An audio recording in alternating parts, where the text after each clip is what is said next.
Selamat berjumpa lagi. Pada kali ini kita akan membahas materi terakhir kita, ya, mengenai masalah PNP, NP complete dan NP hard. Nah, yang dimaksud dengan PNP, ya, di sini kita bahas dulu apa yang kita maksud dengan polinomial dan non-polinomial. Jadi kalau kita berbicara tentang algoritma berbatas waktu polinomial, itu yang kita maksud adalah algoritma dengan kompleksitas waktu polinom seperti ON, ya, big O n sama big O n kuadrat, big O n kubik, ya, atau big O log n atau big O n log n. Inilah yang kita bilang algoritma yang berbatas waktu polinomial.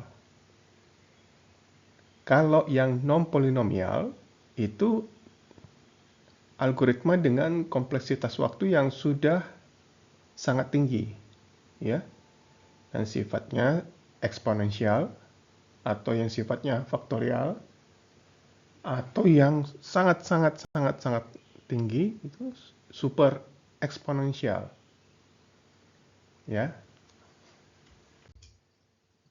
Nah, kita bahas dulu juga tentang apa yang dimaksud dengan konsep solvable sama unsolvable.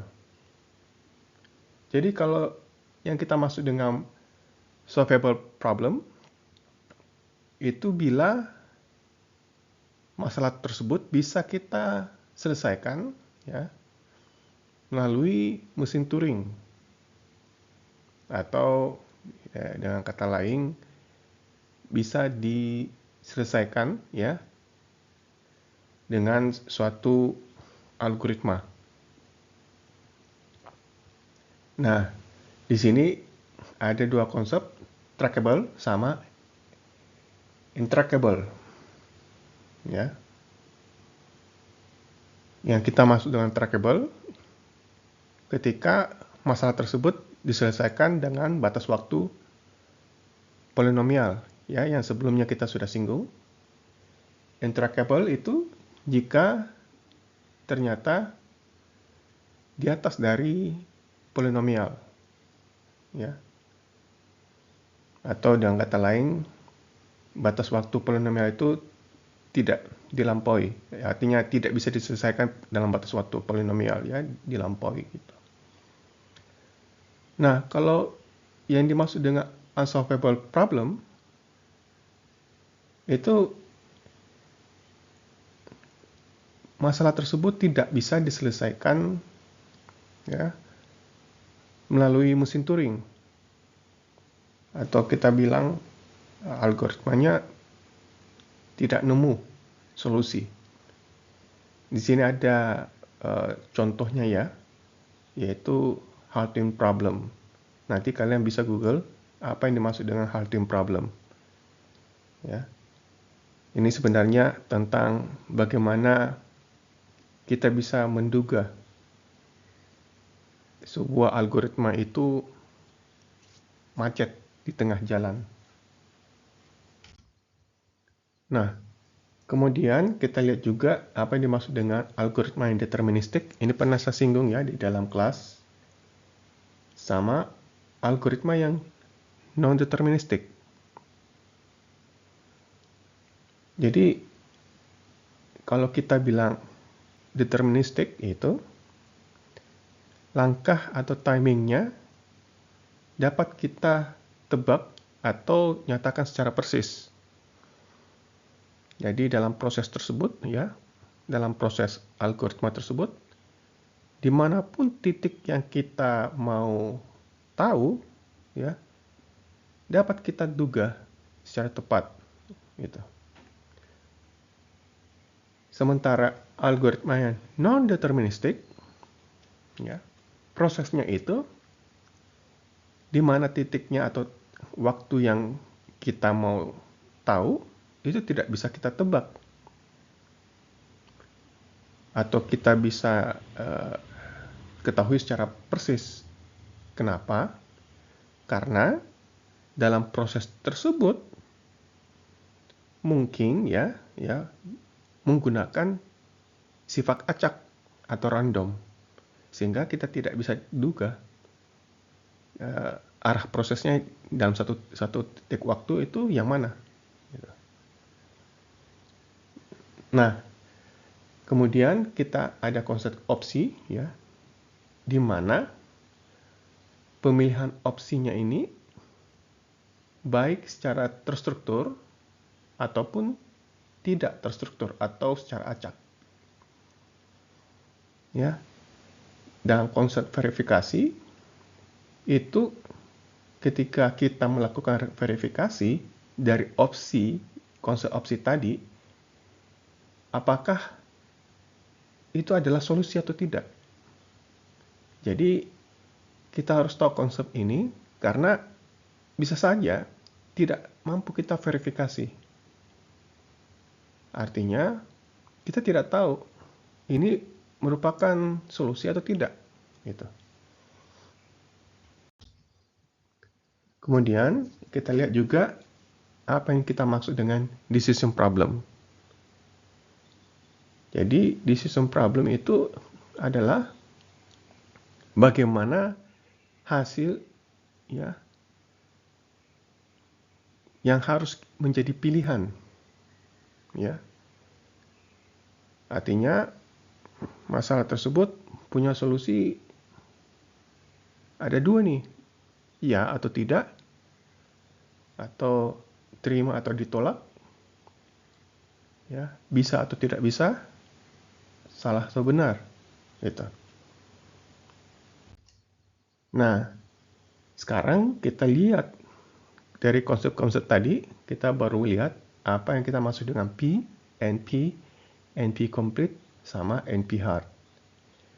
Jadi P itu adalah algoritma yang berbatas waktu polinomial. Ya, dengan kata lain, decision problemnya dapat diselesaikan dalam batas waktu polinomial. Ya, decision problem yang tadi kita sudah singgung. Ya, sementara NP, nah N-nya itu adalah non-deterministic polynomial.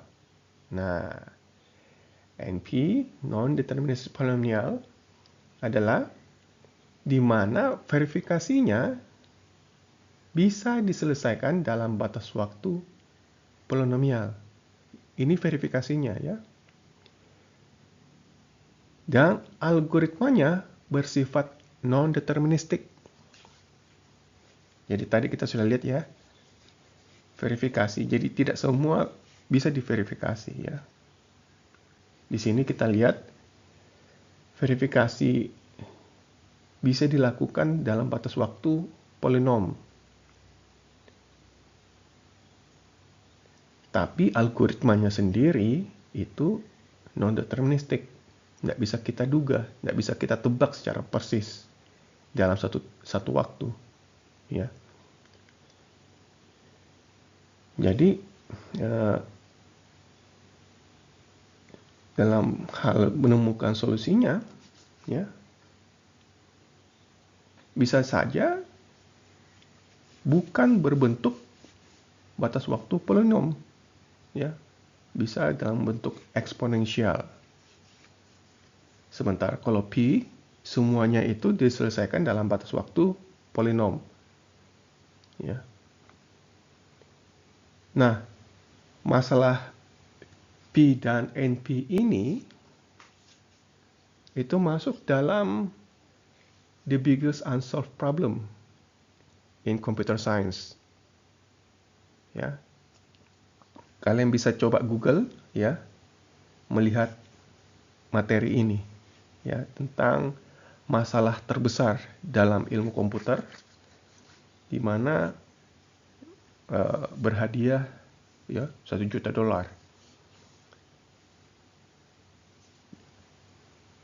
Apa yang menjadi unsolved problemnya, yaitu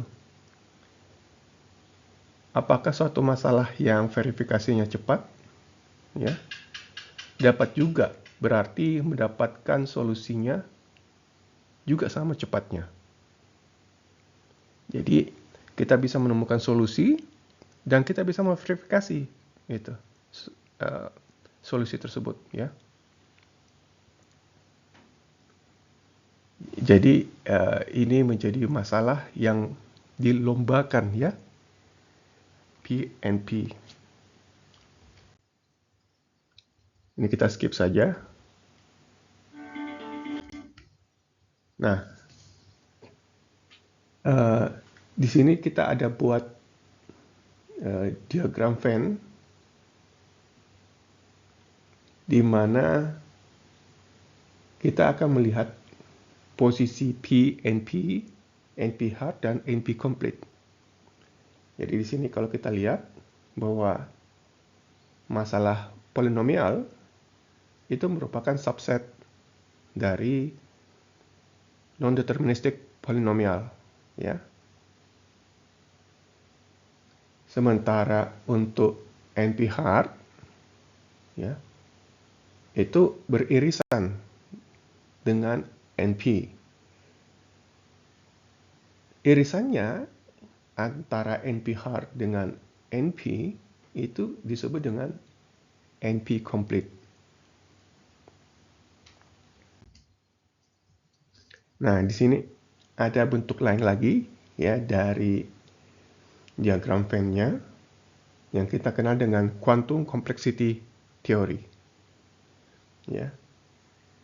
Di sini kita tambahkan dengan BPP, ya, yang kita sebut sebagai bounded error probabilistic polynomial time. Ya, kalau kita lihat di situ, polynomial time itu masuk, ya, merupakan subset dari BPP. Sementara BPP-nya sendiri merupakan subset dari BQP, ya, bounded error quantum polynomial time. Nah, BQP itu beririsan dengan NP, ya, non-deterministic polynomial time, di mana polinomial masuk di dalam NP, ya, subset dari situ. Nah, yang lebih skopnya lebih besar kita sebut sebagai P-space, ya.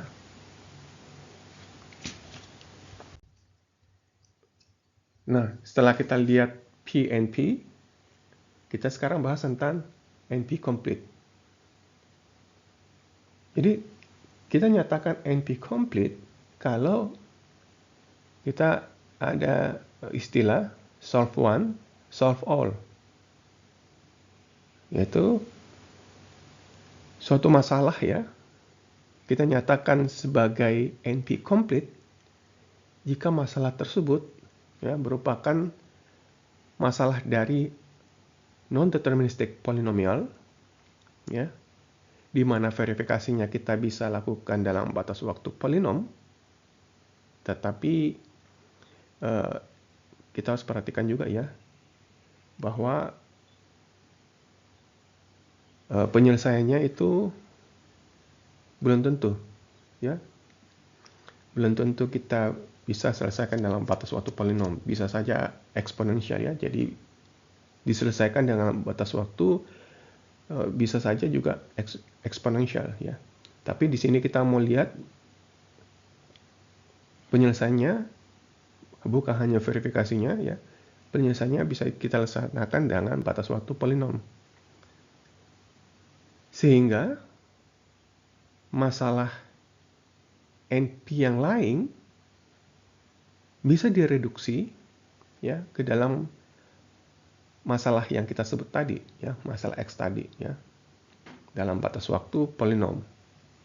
Jadi acuannya, ya, bahwa masalah tersebut, ya, masalah X tersebut menjadi rujukan untuk mereduksi masalah NP yang lain, ya.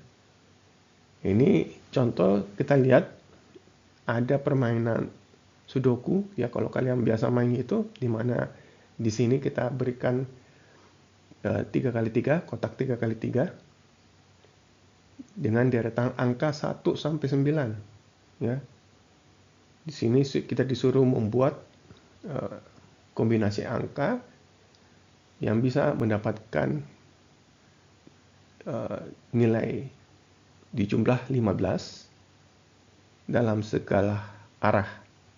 Nah, jadi ini verifikasi solusinya bisa kita selesaikan kalau kita sudah dapat solusinya ya. Tapi mendapatkan solusinya itu bisa dalam waktu polinom, bisa juga dalam waktu non polinom ya.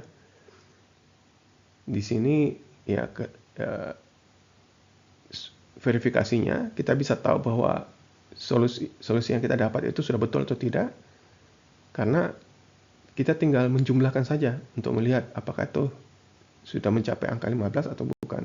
Jadi lebih cepat ya. Nah, ini salah satu contohnya. Nah, ini contoh-contoh model-model masalah-masalah klasik yang biasa diajarkan ke anak-anak informatika ya, yang merupakan bagian dari NP complete ya. Di situ kita bisa lihat ada masuk, tapi ini bedanya ya. Ini adalah traveling salesman decision problem ya.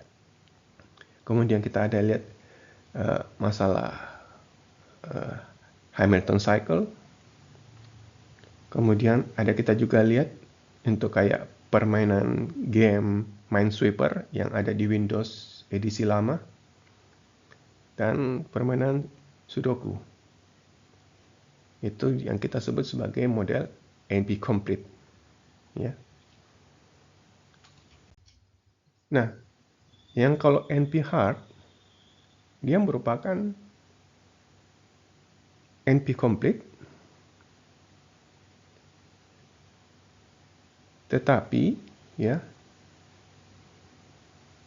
decision problemnya itu tidak menjadi kayak kita singgung sebagai ada dua nih ya atau tidak, diterima atau ditolak, bukan ya. Sehingga masalah yang dikerjakan ya itu cenderung memiliki tingkat kompleksitas penyelesaian yang sangat tinggi. Dengan kata lain, sulit algoritmanya itu diselesaikan dengan waktu yang lebih cepat atau dalam kurun waktu polinom ya.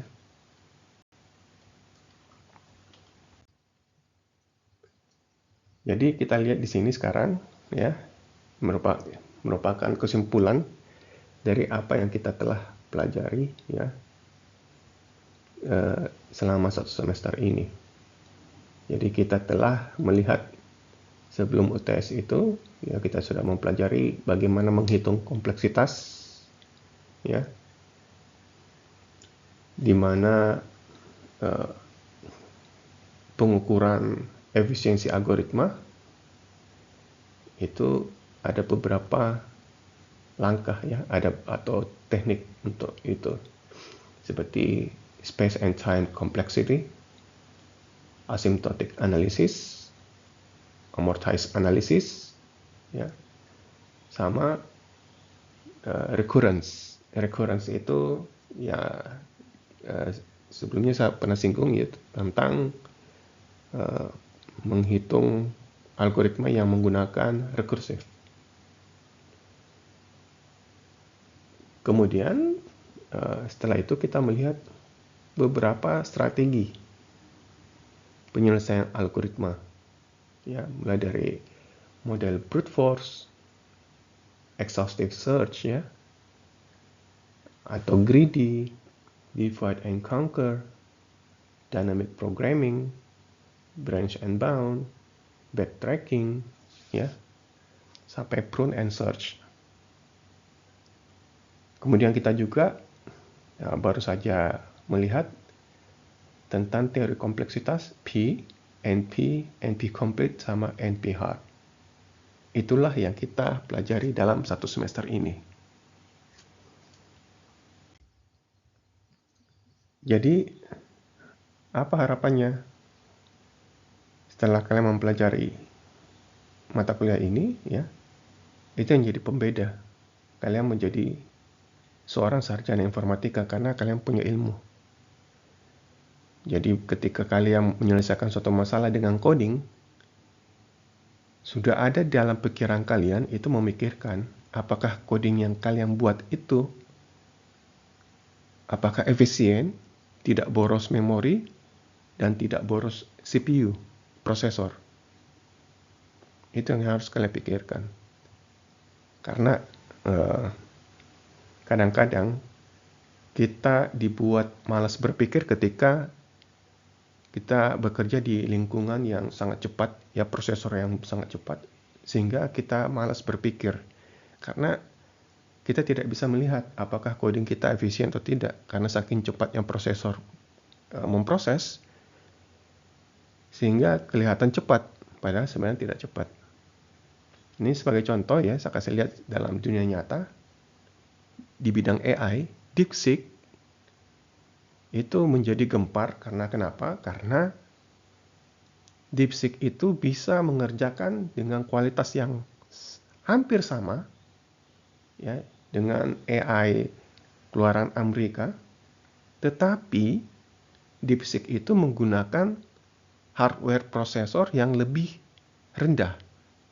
Dengan kata lain, algoritma DeepSeek itu lebih efisien. Makanya dia tidak memerlukan GPU high-end, tidak perlu yang mahal-mahal. Ya, tidak juga bilang GPU murahan, bukan, tetapi tidak merupakan yang high-end, tetapi memberikan kualitas hasil yang setara. Nah, itu contohnya seperti itu. Makanya DeepSeek itu bisa bersaing harga. Ya, kenapa? Karena dalam pembentukan penyelesaiannya, algoritmanya itu lebih efisien, sehingga tidak memerlukan peralatan-peralatan yang mahal. Ya, harapannya kalian bisa menjadi seperti itu, ya, yang betul-betul aware ketika kita menyelesaikan masalah dengan coding. Ya, kita anak informatika kan terkena itu. Memang kita bukan tujuannya menjadi programmer, bukan. Tetapi ketika kita membuat solusi, kita sudah memahami bahwa apakah solusi yang kita berikan itu betul-betul efisien, tidak boros ya. Di sini kita sudah lihat time and space, tidak boros ruang dan tidak boros waktu.